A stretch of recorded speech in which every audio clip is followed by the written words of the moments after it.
오늘 주인공들은 부산에서 만납니다. 9년 전에 며느리를 봤으나 여전히 주방 일을 못 벗어나는 시어머니 이순자 여사와 시어머니와 한 공간에 있는 게 가시방석이라는 중국인 며느리 차오팡샤 씨. 일을 안 하려고 하겠네. 일하는 걸 겁을 난다 하겠네. 중국에는 여자가 살림만 산대요. 남자가 살림을 사지. 며느리가 살림을 겁낸다고요? 근데요, 며느리도 할 말이 있는 듯합니다.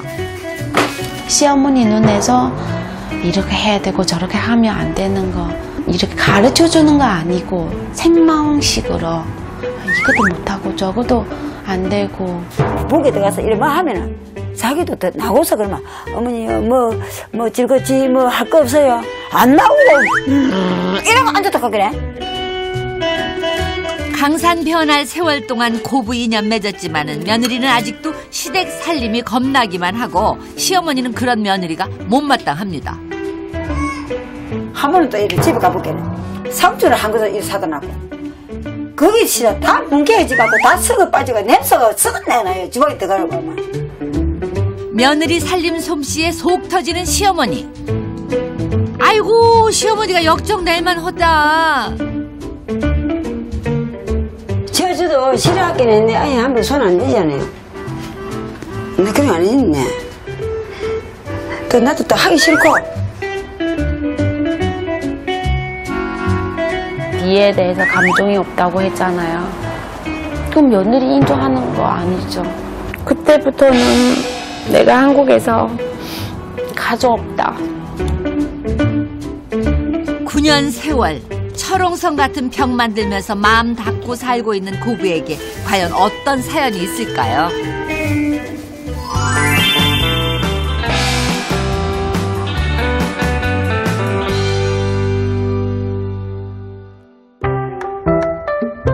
새벽잠을 잊고 일찍부터 불 켜진 부산의 풍경이 참 아름답죠?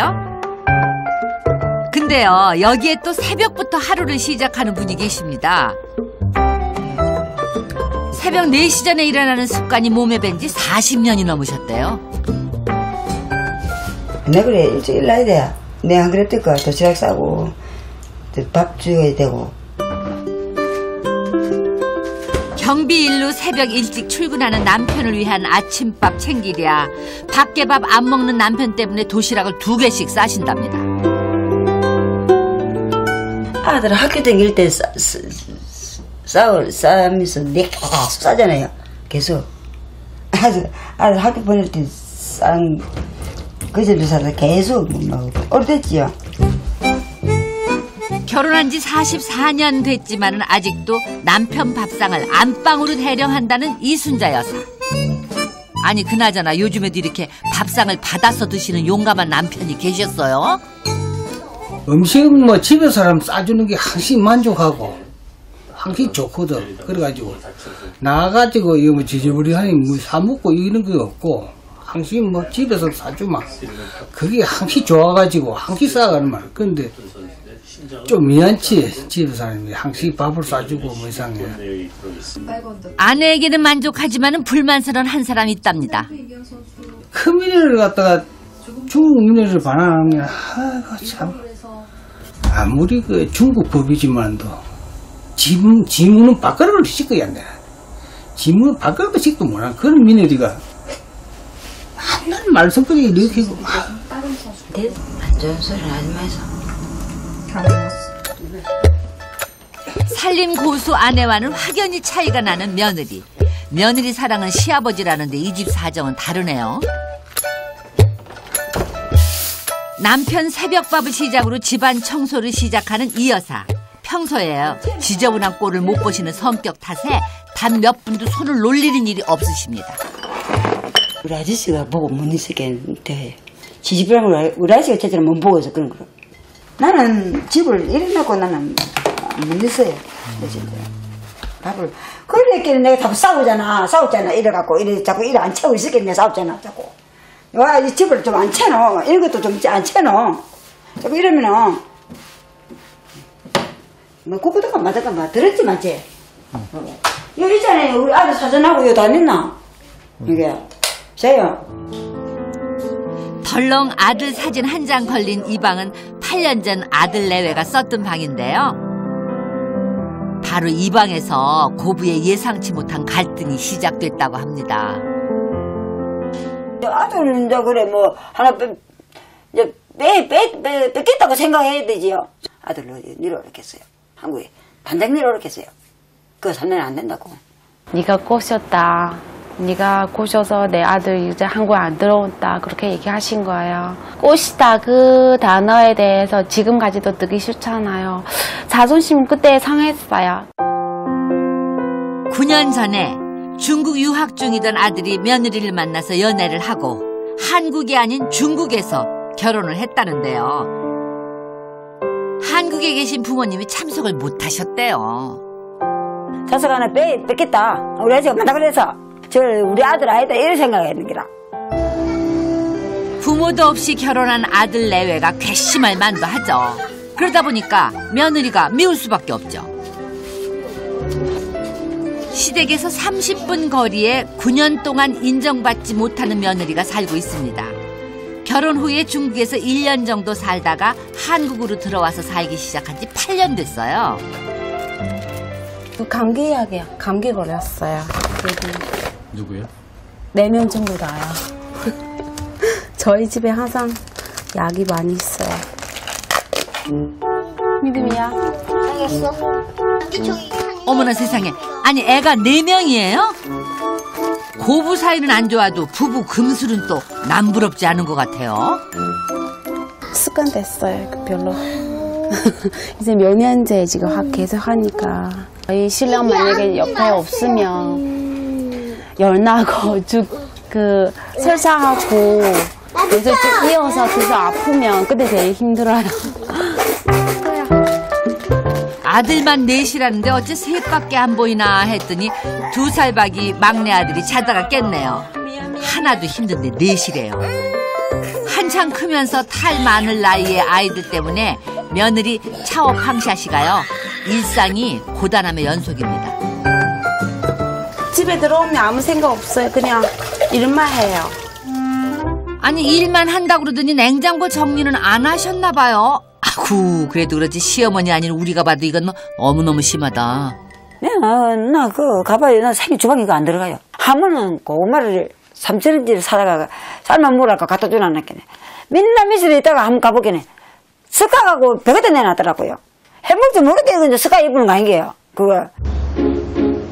그래도요 손자 넷이 아프다는 소리 한달음에 찾아오는 시어머니십니다. 집에 있어. 나이라 할머니.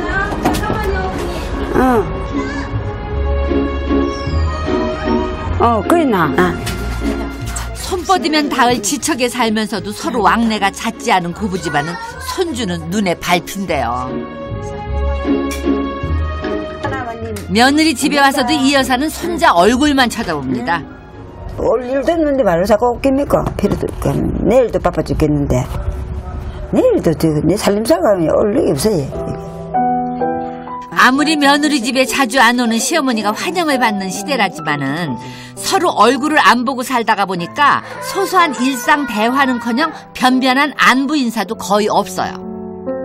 고부지간에는 어색함과 불편함만 감돕니다. 박지가 아깝잖아. 저리 놔두면. 네.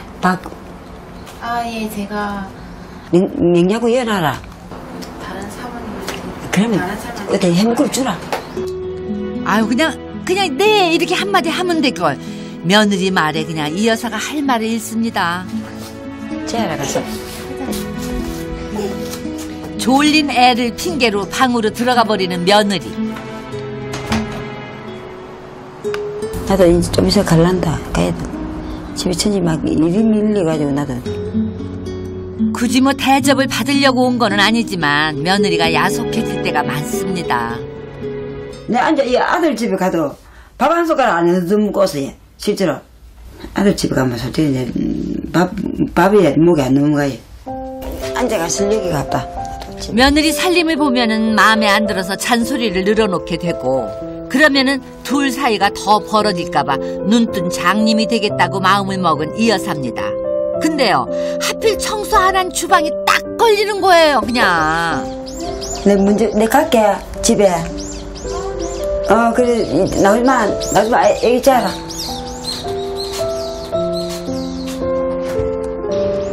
며느리 얼굴을 보면 싫은 말이 나올까봐 쫓기듯이 급하게 발걸음을 돌리는 시어머니 이 여사입니다. 그냥 한국에 있는 동안에 내 아들 옆에 있는 사람이고 그냥 현실만 인정하는 것 뿐이고, 그러니까 진짜 며느리로서 저희 어머니 마음속에서 그렇게 인정하지 않는 것 같아요. 치운다고 치워도 아이가 넷이다 보니까 표도 안 나는 청소. 며느리는 속이 상하는 거죠.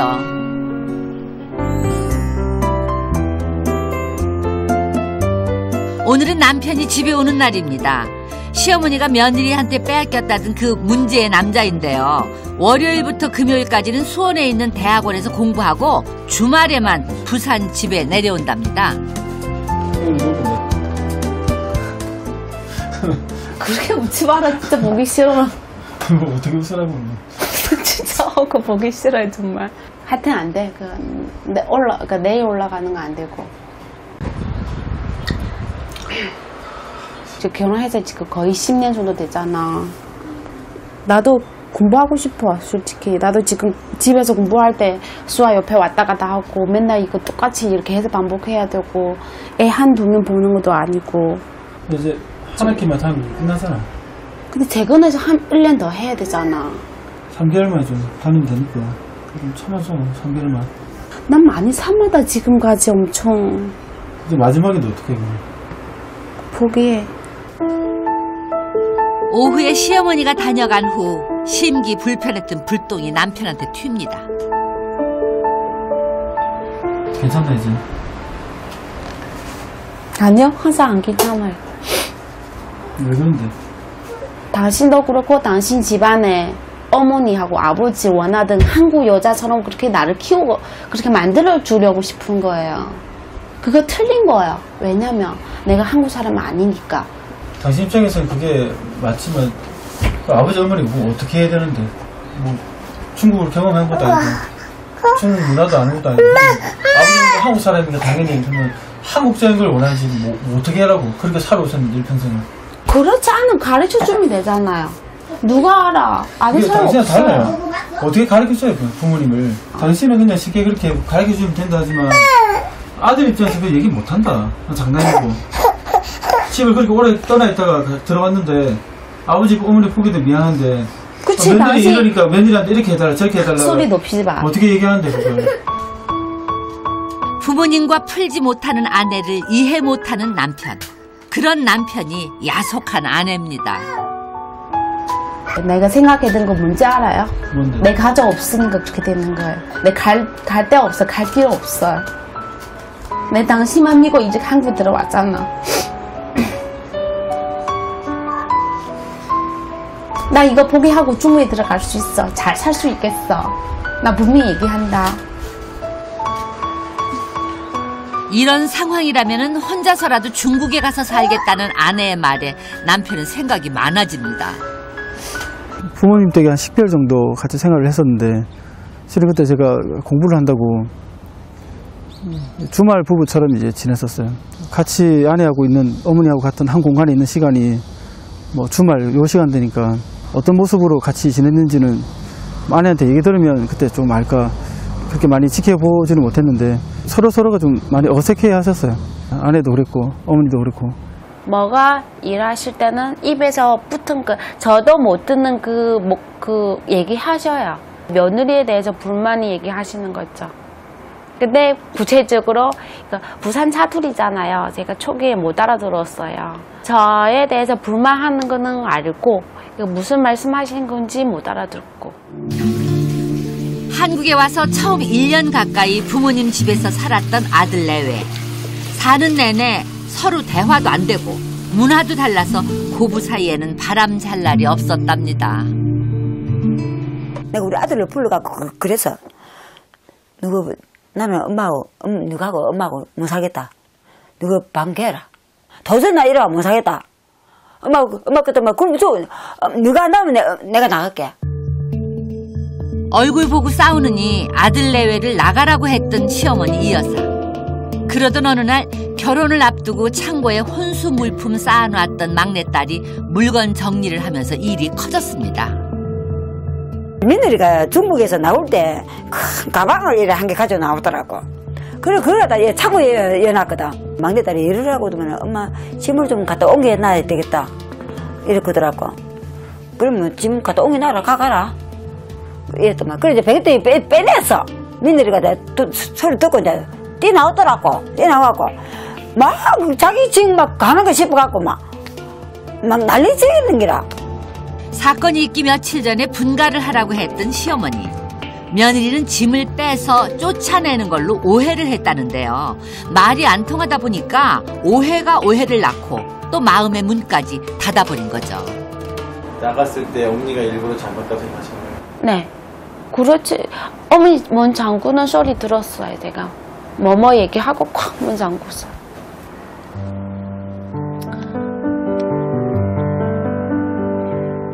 그때부터는 내가 한국에서 가족 없다 그 생각했어요. 이제 남은 길 내가 스스로 해서 나가야 될 것 같아요. 그 생각했어요. 소동이 있던 8년 전 그날 이후 한 번 돌아선 발걸음은 서로에게 쉽게 아물지 않는 상처가 됐습니다.